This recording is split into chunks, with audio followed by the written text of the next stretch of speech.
পাবেন না ইনশাআল্লাহ।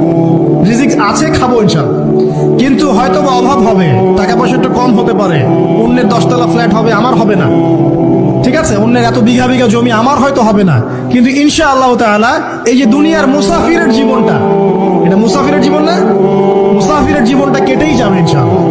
কাটবে না? যে কোনো ভাবে হোক কেটে তো যাবেই ইনশাআল্লাহ। এই যে পরকালের জীবনটা একটা চেতনার শক্তি, জানেন, দুনিয়াতে যত বাধা বিপত্তি আসুক, গাল মন্দ খান, গিবত তহমত খান, কষ্ট হোক, নির্যাতন হোক, একটা বিষয় মনের মধ্যে শান্তি দেয়। কি শান্তি?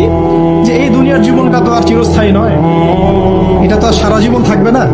ইনশাআল্লাহ এই অবস্থা আস্তে আস্তে পরিবর্তন হয়ে যাবে। ফাইন্না মাআল উসরি ইউসরা, পরকালে ইনশাআল্লাহ পাবো, দুনিয়াতে না পেলে কি হয়েছে, পরকালে পাবো ইনশাআল্লাহ। যুবক ভাই, এসব জেনা ছেড়ে দেন, আল্লাহ রাব্বুল আলামিন আপনার জন্য হুর রেখেছেন জান্নাত, ইনশাআল্লাহ পাবেন ইনশাআল্লাহ।